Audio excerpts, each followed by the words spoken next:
Hello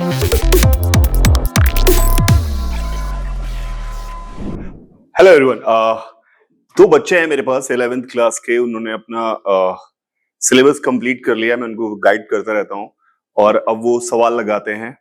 तो I just want to bring a question discussion in front of you guys. जो मेरा उन दो बच्चों के साथ हो रहा था, उस क्वेश्चन डिस्कशन को मैं आपके सामने लाना चाहता हूँ, because this is the way we can learn कि ये बहुत इंपॉर्टेंट तरीका मुझे लगा कि ये बच्चा कैसे सोच रहा है और क्या कर रहा है, उसके हिसाब से हम इस डिस्कशन को करें तो शायद हम बहुत अच्छे तरह से समझ पाए। तो let's try this is the question of olympiad 2017। उसका सवाल है और उस सवाल को मैं पहले आपके सामने समझाता हूं कि सवाल क्या है, एंड देन विल सी कि बच्चों ने क्या बोला। तो एक बच्चा मेरे पास आया, वो और उसका फ्रेंड दोनों, कि सर एक सवाल है, डिस्कस करना है, इस सवाल को डिस्कस करते हैं। तो मैंने कहा ठीक है चलो करो। तो इसमें सिचुएशन क्या है, इन दिस क्वेश्चन एक rod, no gravity is there, gravity नहीं है, मैग्नेटिक फील्ड अंदर की तरफ है, मैग्नेटिक फील्ड के अंदर की तरफ है, और एक रॉड को ऐसे हमने एक्स एक्सिस के अलोंग रखा हुआ था।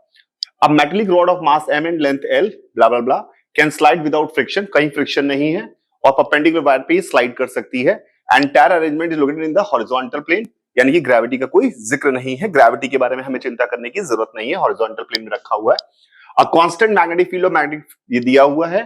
The wires have negligible resistance, wire के नेग्लिजिबल रेजिस्टेंस है कंपेयर टू द रॉड। ये जो वायर्स हैं एक्स और वाई वाले, इनका रेजिस्टेंस नेग्लिजिबल है। रॉड का रेजिस्टेंस है, इस रॉड का जो रेजिस्टेंस है, इसका रेजिस्टेंस आर दिया हुआ है, इसका रेजिस्टेंस हमें आर दे रखा है। मैं कलर चेंज कर लेता हूं, इसका रेजिस्टेंस हमें आर दे रखा है। और अब बोल रहा है कि the rod is along one of the wires at one end of its junction of two, दिखाया इनिशियल फोटो ऐसे दे रखी है। सवाल क्या है, rod is given in initial angular velocity omega, it is also a sign of omega, पर हम अपना जाना पहचाना साइन ओमेगा मान लेते हैं, ओमेगा साइन इसको दिया गया है। Such that it slides with its two end always in contact, हमेशा कांटेक्ट में रहती है, कांटेक्ट नहीं छोड़ रही है, with the two wires, and just comes to rest. इस सिचुएशन में आकर वो रेस्ट पर आ जाती है, यानी कि ऐसे घूमते हुए जाती है, ओमेगा ऐसे दिया गया और ये घूमते हुए जाती है और इस सिचुएशन में ऐसे आ जाती है। अलाइन्ड पोजीशन, डिटरमाइन ओमेगा, हमें ओमेगा की वैल्यू को निकालना है। Neglect the self inductance of the system, self inductance को नेग्लेक्ट करना है, वो वैसे भी हम करते हैं क्योंकि जनरली इट इज आवर आदत कि हम सेल्फ इंडक्टेंस को नेग्लेक्ट करते हैं। बच्चे ने मुझसे सवाल पूछा, मैंने कहा ये तूने क्यों नहीं किया भाई? तो सिंपल सवाल है, क्या हो रहा है? उसने कहा सर इसको वेलोसिटी दी गई है तो ये चल रहा है और यहां के रुक जा रहा है। मैंने कहा चल रहा है, रुका क्यों? उसने कहा सर इसका ओमेगा कम हो रहा होगा, इसलिए फाइनली ओमेगा 0 हो गया होगा। मैंने कहा ओमेगा कम क्यों हो रहा है? Where the kinetic energy is going, कोई फ्रिक्शन तो है नहीं, ग्रेविटी है नहीं, लॉसेस कहां हो रहे हैं, काइनेटिक एनर्जी तो है नहीं। उसने कहा सर जब इसमें लूप बनेगा, ये डिस्कशन चल रहा है, डिस्कशन, तो उसने कहा कि सर जब ये लूप बनेगा तो इसमें करंट फ्लो करेगी तो इसमें रेजिस्टेंस है तो हीट लॉस होगा, तो हीट लॉस हो रहा है तो इसके कारण वहां पे लॉस हो रहा होगा एनर्जी का। तो मैंने कहा बिल्कुल सही है, इसका मतलब सिंपल सवाल है। तुम्हें जब समझ में आ गया कि तुमने क्या बोला, इसका मतलब है जितनी भी काइनेटिक एनर्जी थी इस स्टेट में, जब वो इस स्टेट में आई वो सारी की सारी लॉस हो गई और वो हीट लॉस की तरह निकल गई होगी। उसने कहा हाँ सर ये बिल्कुल सही बात है। मैंने कहा फिर वो ट्राई करो। क्या फंडामेंटल आपने सीखा कि जिस रेट से काइनेटिक एनर्जी लॉस हो रही है उसी रेट से आपका हीट लॉस हो रहा होगा और फाइनली काइनेटिक एनर्जी 0 हो गई और टोटल हीट लॉस में चला गया। उसने कहा हाँ। मैंने कहा अब तो सिंपल सवाल है। मैंने कहा अब सवाल को ट्राई करते हैं, इस सवाल को ट्राई करते हैं। उसने कहा कैसे? मैंने कहा किसी भी जनरल टाइम पर अगर हम बात करें, ये मान लो यहां पर आ गया और ये एंगल थीटा बना रहा है, ये एल है, तो ये इसके IOR होगा, इसके अबाउट ये घूम रहा हुआ मान सकते हैं। लेट्स से इसकी एंगुलर वेलोसिटी ओमेगा है। मैं इनिशियल वाली को, जो इनिशियल एंगुलर वेलोसिटी थी उसको ओमेगा नॉट कर देता हूं ताकि सिंबॉलिकली कोई कंफ्यूजन ना रहे। इसकी एंगुलर वेलोसिटी ओमेगा है। मैंने कहा, अब आपने कहा कि सर इस समय इसकी काइनेटिक एनर्जी की वैल्यू जो होगी वो होगी हाफ आई ओमेगा स्क्वायर। और अगर आप इस पॉइंट के अबाउट मोमेंट ऑफ इनर्शिया लिखेंगे तो क्या आएगा? इस पॉइंट के अबाउट मोमेंट ऑफ इनर्शिया लिखेंगे तो क्योंकि IOR है तो काइनेटिक एनर्जी इस पॉइंट के अबाउट लिख सकते हैं, तो ये मोमेंट ऑफ इनर्शिया जो आएगा वो आएगा half ml square by 3 omega square, ml square by 3 omega square. मैंने कहा this is the form, first thing he has written, kinetic energy इतनी होगी। मैंने कहा बिल्कुल सही है, काइनेटिक एनर्जी इतनी आ गई। अब मैंने कहा काइनेटिक एनर्जी जब इसके पास आ गई है, इस समय देखते हैं कि इसमें करंट कितनी चल रही होगी। रेजिस्टेंस इसका R दे रखा है, तो इस लूप में करंट निकालने के लिए हमें EMF चाहिए। यहां EMF दोनों तरीके से निकाल सकते हैं। EMF कैसे निकालेंगे? तो एक बच्चे ने बोला कि सर EMF सर घूम रहा है, मोशनल ईएमएफ लगा देंगे। एक ने कहा सर एरिया चेंज हो रहा है, फ्लक्स चेंज निकाल देंगे। दोनों ही सही बातें हैं, दोनों ही एक ही जैसी बातें हैं, इंडिपेंडेंट है पर सेम बातें हैं, सेम बातों को अलग अलग कहने तरीके से कहने का तरीका है। मैंने कहा दोनों से निकालो, मैंने कहा तू भाई एक बच्चे से मैंने कहा तू निकाल मोशनल ईएमएफ के फंडे से, और दूसरे से कहा तू निकाल फ्लक्स के फंडे से। तो उसने कहा ठीक है, तो फ्लक्स वाले फंडे से पहले देखते हैं बच्चे ने क्या किया। मेथड 1 में ईएमएफ निकालने की कोशिश करते हैं फ्लक्स वाले फंडे से। उसने कहा कि सर इस समय इससे जो गुजरने वाला फ्लक्स होगा, अगर मैं फ्लक्स की बात कर रहा हूं, सॉरी ये मैंने एरो उल्टा लगाया है, ये यूं जा रही है, मैंने ऐसे नहीं आ रही है, तो ये एरो इधर ना होकर इधर होगा, यूं घूम रही है, ठीक है। तो उसने कहा कि सर इसका अगर लेंथ एल है तो इससे गुजरने वाला फ्लक्स हो गया phi is equal to B into L cos theta L sine theta by 2। मैंने कहा बिल्कुल सही है, फ्लक्स की वैल्यू इतनी आ गई। तो फ्लक्स की वैल्यू इतनी आ गई तो सर ईएमएफ की वैल्यू आ गई, ईएमएफ की वैल्यू आ जाएगी हमारे पास। डिफाई बाई dt करेंगे तो डिफाई बाई dt अगर हम करने की कोशिश करें तो ईएमएफ क्या आ गया, d बाई dt ऑफ क्या चीज लिखा हुआ है हमारे पास, b l square by 4 sine 2 theta. I hope सबको दिखाई दिया होगा। तो ईएमएफ की वैल्यू आ गई, ईएमएफ की वैल्यू आ गई हमारे पास, B L square by 4 common आ गया, साइन 2 थीटा का हो गया cos 2 theta into 2 into D theta by D T which is omega. तो ईएमएफ की वैल्यू आ गई हमारे पास, अगर हम देखें तो आ गई बी एल स्क्वायर बाई 2, 4 की जगह 2 आ गया, चेक करिए, ओमेगा कॉस 2 थीटा, ये ईएमएफ आ गया, बिल्कुल सही है। दूसरे बच्चे ने कहा कि ईएमएफ मैं कैसे निकालूंगा, समझने की कोशिश करिए, इंटरेक्शन बहुत जरूरी है, इसी से सीधे सीखेंगे। दूसरे बच्चे ने कहा मैं ईएमएफ कैसे निकालूंगा, उसने कहा मैं ईएमएफ निकालूंगा सीधे रोटेटिंग वाले केस में, जो मुझे फॉर्मूला याद है, B omega by 2 R1 square minus R2 square. मैंने कहा बिल्कुल सही है, ये भी बिल्कुल फंडा सही है, B omega by 2 R1 square minus R2 square. तो मैंने कहा क्या करोगे, तो उसने कहा बी ओमेगा बाई 2, ईएमएफ की वैल्यू आई B omega by 2 L square cos square theta minus L square sine square theta, ये आ गई। तो मैंने कहा क्या आंसर आया तुम्हारा, उसने कहा मेरा आंसर आया B omega L square by 2 cos 2 theta, cos 2 theta. क्या इसका और इसका आंसर सेम आया, यस, दोनों के ईएमएफ के आंसर सेम आया। मैंने कहा वेरी गुड, ईएमएफ निकाल दिया। मैंने कहा बेसिक फंडामेंटल इक्वेशन क्या लिखोगे, मैंने कहा जिस रेट से काइनेटिक एनर्जी लॉस हो रही है उसी रेट से बल्ब जल रहा है, यानी कि हीट लॉस हो रहा है। तो आपने कहा इक्वेशन क्या लिखेंगे, तो इक्वेशन लिखी मैंने D by D T of kinetic energy जो घट रही है minus is equal to I square R. किसी को कोई दिक्कत आई, उन्होंने कहा नहीं सर। मैंने कहा जल्दी से करो, आंसर निकालो। तो दोनों ने सॉल्व करने की कोशिश की, तो इन्होंने क्या लिखा, minus D by D T of M L square by 6 omega square is equal to I square. I की वैल्यू क्या आएगी, आई की वैल्यू आएगी ईएमएफ डिवाइड बाई आर। तो इसको हम लिख सकते हैं, ईएमएफ हमने निकाला था यहाँ पे B omega L square cos 2 theta by 2, तो B omega L square cos 2 theta by 2 का whole square into 1 by are.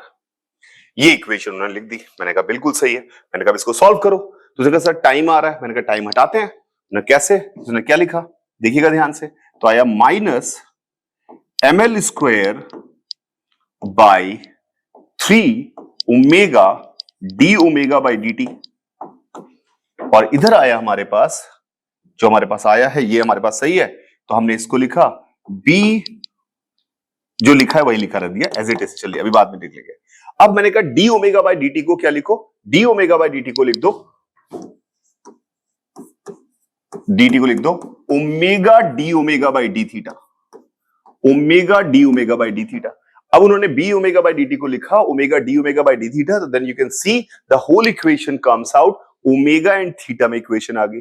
अब मैंने उन्होंने कहा आप करके देखिएगा, ट्राई तो आपको भी करना चाहिए। मैंने कहा अब क्या करो, सॉल्व कर दो। थीटा की वैल्यू 0 से लेकर 90 तक जा रही है और ओमेगा की वैल्यू ओमेगा नॉट से लेकर 0 तक जा रही है, and you can find out the value of omega naught, and they did it and they get the answer. मैंने कहा बढ़िया, हो गया, क्लियर है। समस्या अभी नहीं थी, समस्या उन्होंने कहा हाँ सर ये तो मेरे को सोचा था कि ऐसा हो जाएगा, पर मेरे को दूसरी बात पूछनी थी। मैंने कहा बोल बेटा क्या पूछना चाहता था? सर मैं इस क्वेश्चन को टॉर्क से करने की कोशिश कर रहा था तो मेरा नहीं आ रहा था। मैंने कहा ऐसा हो नहीं सकता, टॉर्क से करने की कोशिश करो एक बार दोबारा, तुम दोनों टॉर्क से करने की कोशिश करो तो दोबारा करने की कोशिश करो तो वो करेंगे। तो एक बच्चे ने पूछा कि टॉर्क से मैं करने की कोशिश कर रहा था, लेट्स से उसका नाम ए है, और दूसरे ने अभी टॉर्क से करने की कोशिश नहीं की थी, उसका नाम बी है। मैंने कहा ए और बी तुम दोनों टॉर्क से करने की कोशिश करो। तो पहले मैं बी का सॉल्यूशन देखता हूं, यानी जिसने मुझसे सवाल नहीं पूछा था। देखते कि क्या किया। उस बच्चे ने क्या किया, उसने कहा कि सर किसी भी समय इससे अंदर जाने, इसी एंगल थीटा है। मैंने कहा हाँ। उसने कहा किसी भी समय इससे अंदर जाने वाला जो फ्लक्स है, अगर आप देखें पहले 0 था और ये अभी ऐसे बढ़ रहा है, तो मैं इसको बढ़ता हुआ मान लेता हूं। इसको अंदर जाने वाला फ्लक्स जो था वो बढ़ रहा है और इसको मैं बढ़ता हुआ मान लेता हूं, और बढ़ता हुआ मान लेता हूं तो अंदर जाने वाला फ्लक्स बढ़ता हुआ है, तो ऑब्वियसली इसमें करंट जो होगी वो इस सेंस में चलेगी। मैंने कहा हाँ, उसने करंट इस सेंस में चलेगी, यू करके यू करके यू करंट चलेगी। मैंने कहा बिल्कुल ठीक बात है। मैंने कहा कितनी करंट चलेगी?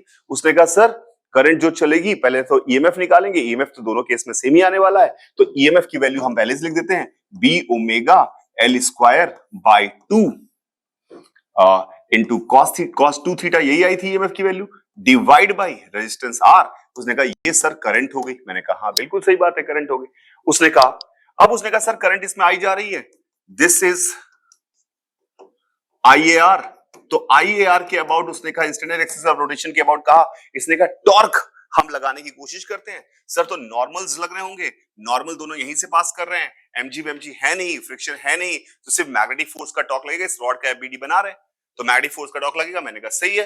मैंने करंट इसमें इधर जा रही है, मैग्नेटिक फील्ड आपकी अंदर की तरफ है, तो इसके ऊपर फोर्स किधर लगेगा? तो उसने कहा इसके ऊपर जो फोर्स लगने वाला है सर, मैग्नेटिक फील्ड आपने लिख दी है, इसके ऊपर जो फोर्स लगने वाला है सर, वो करंट की तरफ फिंगर्स करके इधर हमने फिंगर्स की तो इसके ऊपर फोर्स जो लगेगा वो इधर की तरफ लगेगा, ऐसे फोर्स लगेगा। मैंने कहा बिल्कुल सही बात है, इसके पास इधर की तरफ फोर्स लगेगा। तो उन्होंने कहा हाँ सर इधर की तरफ फोर्स लगेगा। तो मैंने कहा ठीक है। तो इन्होंने क्या किया, इसने कहा कि इसके ऊपर लगने वाला फोर्स जो है वो सेंटर पे मान सकते हैं, क्योंकि यूनिफॉर्मली डिस्ट्रीब्यूटेड है, तो सेंटर पे इसने फोर्स मानते हुए इधर फोर्स लगा दिया और इसको आगे बढ़ा दिया, इधर की तरफ मान लिया। ऐसे आ गया, सिचुएशन ऐसे आ गई है, ऐसे सिचुएशन आ गई है। अब उसने क्या किया, इस फोर्स की वैल्यू को लिखा BIL, इस फोर्स की वैल्यू को लिखा BIL लग रहा है। अब हमें यहां से परपेंडिकुलर डिस्टेंस चाहिए, ये परपेंडिकुलर डिस्टेंस चाहिए ताकि हम यहां पर निकाल पाए कि टॉर्क कितना लग रहा है, तभी तो आईआर के बाद टॉर्क के बराबर करेंगे। तो उसने कहा परपेंडिकुलर डिस्टेंस निकालने की कोशिश करते हैं, परपेंडिकुलर डिस्टेंस निकालने की कोशिश करते हैं। आपको पता है कि इन दोनों को अगर मैं मिलाऊंगा तो ये लेंथ भी L/2 होगी, ये हमारी परपेंडिकुलर डिस्टेंस आ रही है, ये लाइन इसके परपेंडिकुलर है, प्लीज चेक करिए।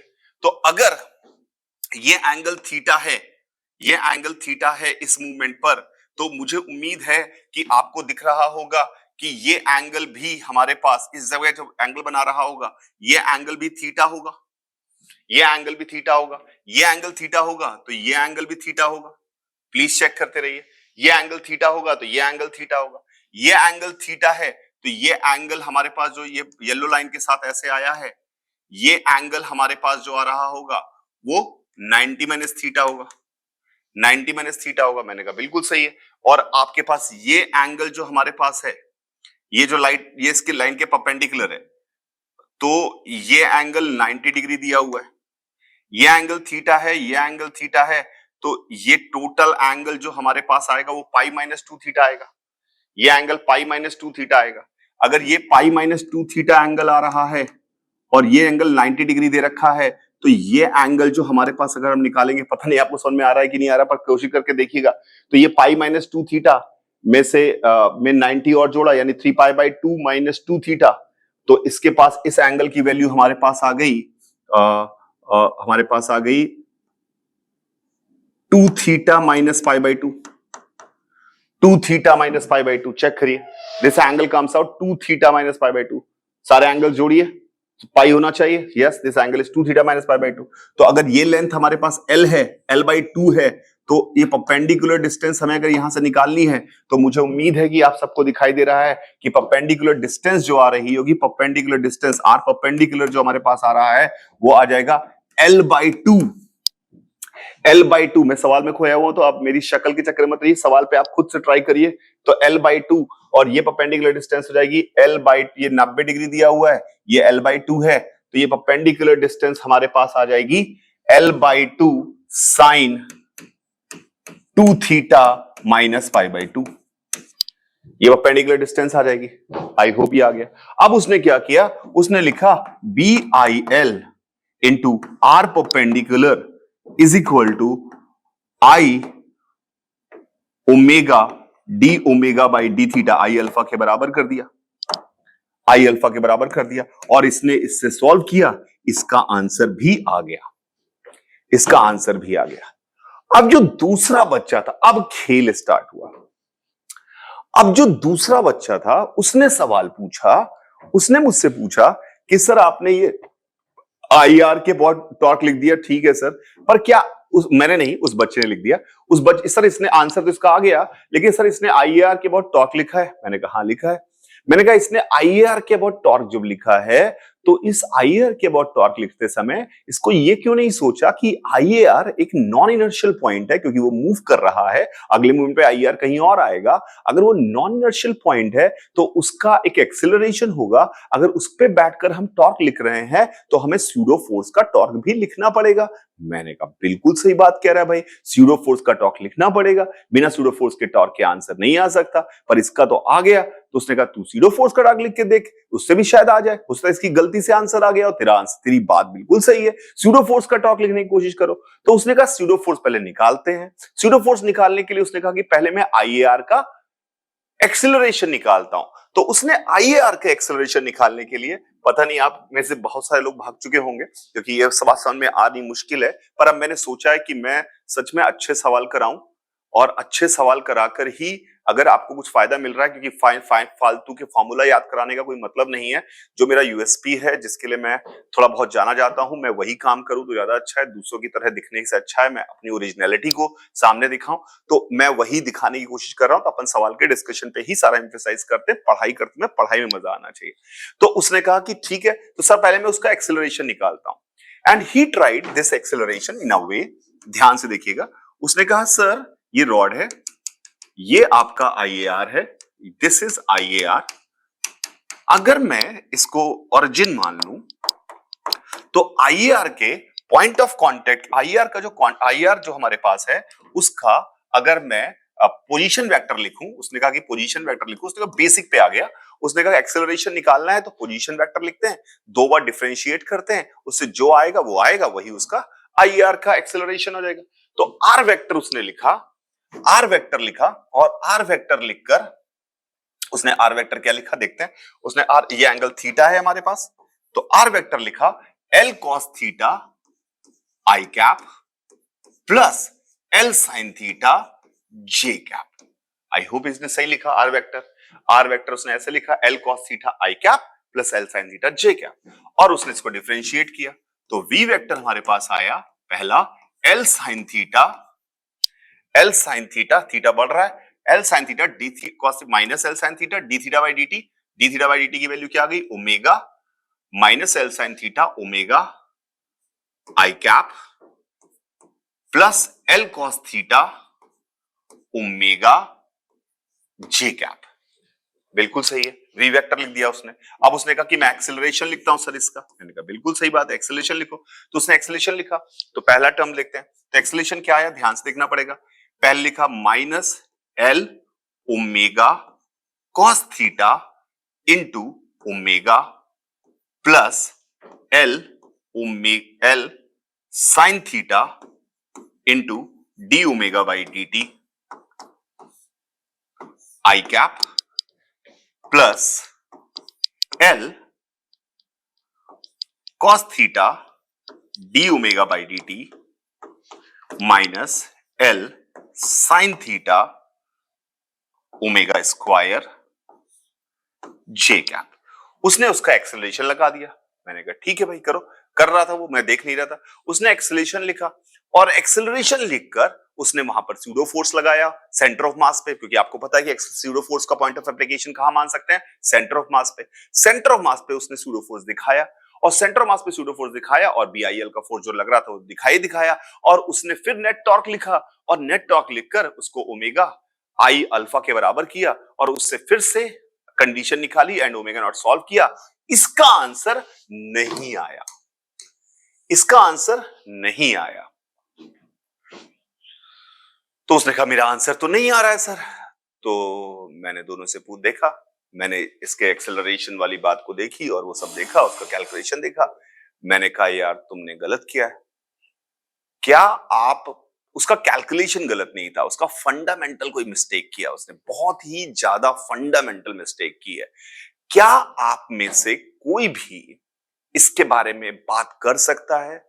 अगर मैं थोड़ा एग्रेसिवली पूछूं तो इट इज अ फुल औकात टेस्ट। आप पूछिए, पूछाइए, कहीं से भी करिए, आप इसका गलती बताइए कि गलती क्या है और अगर आप खुद से ट्राई करिए और लिखिए and if you will give me a very close answer if it is not correct, very close answer, or you are say you are unable to find out the difference and I really want before opening your mouth just pen चला लेना। जिसका pen नहीं चलता ना उससे काम नहीं चलेगा। तो पेन चलाकर एक बार तीनों तरीके से करने की कोशिश करना और आंसर निकालना and it is a very standard question because you can get it on net. It is the olympiad 2017 का सवाल है, ओलंपियाड 2017 का सवाल है। आप उसको देखेंगे, ढूंढेंगे, TIFR की साइट पे मिल जाएगा, आपको ये मिल जाएगा और आप इस सवाल को ट्राई करिएगा। और इसमें गलती अगर आपने बता दी तो मैं मतलब आप जो कहेंगे मैं आपको फ्री में ऑनलाइन पढ़ाने को तैयार हूं। अगर आप गलती तैयार बता दी आपने, आप बताइए कि गलती क्या है, कि क्या मिस्टेक है, अगर आप खुद से ईमानदारी से सोच के बता पाए। Otherwise you try to investigate की गलती क्या है एंड डेफिनेटली इससे रोटेशन डायनेमिक्स का एक बहुत बड़ा पॉइंट सीखने को मिलेगा जो कि हमारे लर्निंग के लिए बहुत इंपॉर्टेंट है और जे एडवांस में आने वाले डिफिकल्ट क्वेश्चंस के लिए बहुत कारगर साबित होगा। Just try to find it. Bye, सभी को enjoy life if you find it enjoyable.